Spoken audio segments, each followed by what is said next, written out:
The first contrast appears long before any deeper cultural explanations are offered: the quiet, almost unhurried rhythm that defines daily life in Canada. It stands in immediate opposition to the sharper, more accelerated pace familiar to many Americans. The difference isn't dramatic at first glance, yet it becomes unmistakable in the small, ordinary rituals that shape every day. Streets feel calmer, conversations stretch longer, and public spaces flow with a muted politeness that sets the atmosphere before anyone even speaks. What seems subtle begins to feel like its own cultural climate. For many Americans, the earliest impressions come from the way Canadians move through shared spaces. Lines form neatly even without barriers. People wait at crosswalks despite empty roads. Doors are held open for longer than expected, sometimes long enough to create that hesitation over whether to speed up or insist the other person go first. These behaviors aren't theatrical. They unfold with a natural consistency that reveals something deeper about social expectations. The environment feels designed around minimizing friction rather than asserting efficiency. Even everyday greetings carry a softness that Americans often notice immediately. Exchanges with cashiers, bus drivers, or neighbors tend to stretch slightly past the transactional boundary. There is an attentiveness that feels both warm and reserved, signaling openness without breaking into full emotional exposure.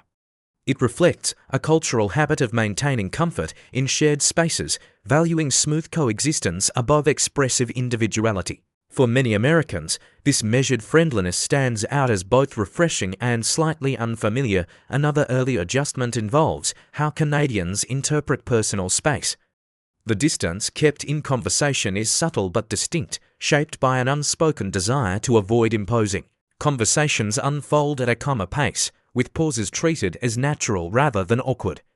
This creates an atmosphere where silence isn't rushed to be filled, and thoughts are allowed their own space. To Americans, who often communicate with more expressiveness and immediacy, the restraint can initially feel like emotional distance, but gradually reveals itself as a cultural form of respect. Small interactions begin to accumulate into a recognizable pattern. A stranger apologizes for brushing past even when clearly not at fault. A cyclist slows down rather than weaving aggressively through pedestrians. A server checks in with quiet attentiveness rather than upbeat enthusiasm. The overall impression is that social behavior in Canada leans toward harmonizing the environment rather than dominating it. This difference is not rooted in rules written anywhere, but in shared expectations learned gradually through daily repetition.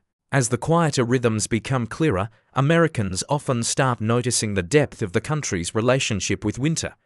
Canadians prepare for cold months with a level of routine that feels almost ceremonial: snow tires, boot racks, layered clothing systems, salt buckets at every entrance. These aren't survival tactics, but normal household fixtures. Even the national conversation bends toward weather updates with a calm practicality that Americans find both impressive and unexpectedly central to social life. Winter isn't an obstacle but a season to be managed collectively. Through these early observations, a picture forms of a society that values steadiness over intensity, cooperation over assertion, and shared comfort over individual dominance. What initially feels like small quirks begins to signal a deeper cultural landscape. And yet this is only the beginning of the habits that stand out, because beneath the surface lie even more distinctive behaviors shaped by climate, geography, and a quiet national ethos that influences how people relate to one another every day.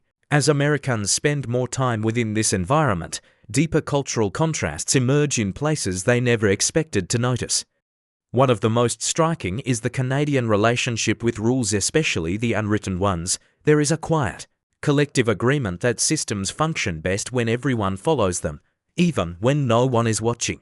Recycling and composting habits are practiced with near ritual precision, and neighborhood norms often hold more influence than formal regulations. For many Americans, who come from a culture where personal choice often outweighs collective expectation, this gentle conformity can feel both admirable and unusually strict. Public behavior reflects this same underlying value. Voices in cafes rarely rise above a soft murmur, and even busy transit systems move with an organized calm that contrasts sharply with the more assertive energy common in American cities. People queue patiently, step aside without complaint, and apologize when navigating tight spaces. These aren't isolated gestures, but a consistent pattern that shapes the emotional climate of daily life. Many Americans notice that conflict avoidance isn't just preferred, it's deeply ingrained. Disagreements tend to be packaged politely, softened with indirect language or eased by humor.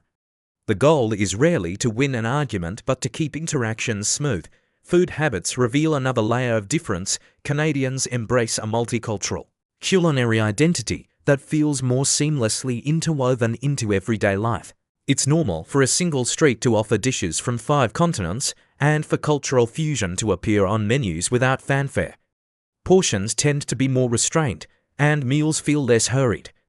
Breakfast rituals are quieter, coffees are often enjoyed without large-scale customization, and home cooking leans toward simplicity rather than bold extravagance. Even familiar foods take on Canadian twists, like maple notes appearing unexpectedly, or regional dishes tied closely to local history. Weather, too, shapes social behavior in ways Americans seldom anticipate. In winter, communities develop routines that center around caution and collaboration, checking road conditions, clearing driveways for neighbors, sharing updates about storms. In summer, that same spirit transforms into a collective appreciation for outdoor life. Parks fill with relaxed gatherings, yet even in celebration, the atmosphere stays orderly and gentle. Personal enjoyment rarely spills into public disruption. This balance between communal enthusiasm and personal restraint becomes a defining thread in how many Americans interpret Canadian daily life. Typical interactions highlight these differences. A missed bus often results in shared small talk among strangers, not impatience. A delayed service appointment is met with understanding rather than open frustration. A quiet elevator ride is treated as a neutral moment rather than an awkward one. These behaviors create a uniquely calm emotional landscape that many Americans describe as almost therapeutic, yet also occasionally puzzling, because the restraint can be difficult to interpret. Warmth appears subtly in small gestures rather than grand expressions. Over time, these habits influence the emotional mindset of visitors. Many Americans find themselves slowing down, speaking more gently, and adopting some of the same routines, out of a desire to match the cultural rhythm around them. The environment encourages introspection over urgency, patience over impulse. And as daily life unfolds, it becomes clear that the differences are not simply habits, but reflections of a national character shaped by climate, geography, and a long-standing emphasis on coexistence. The result is a way of living that feels both quietly protective and deeply communal, inviting those who observe it to reconsider what everyday comfort truly means. As Americans adapt, a subtle transformation often follows. Many find themselves absorbing the slower tempo, appreciating the silence between words, or noticing the emotional ease created by politeness. They begin observing how this cultural structure promotes a sense of safety in public spaces, reduces social friction, and prioritizes mutual respect. The shift is not dramatic, but it reshapes perspective. A softer tone becomes natural, patience grows. The instinct to rush or to assert fades slightly, influenced simply by existing within a system designed for calm coexistence. In this process, a broader understanding emerges.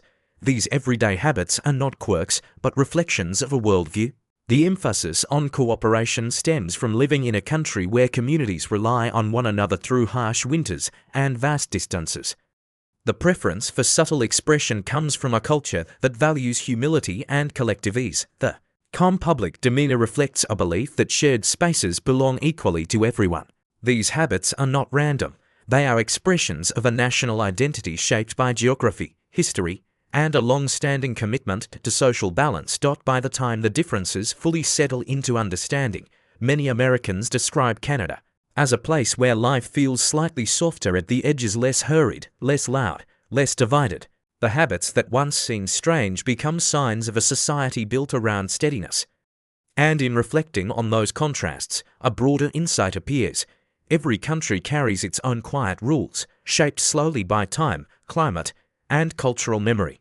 In Canada, those rules create a daily life defined by gentleness, patience, and a quiet respect that continues to stand out long after the initial culture shock fades.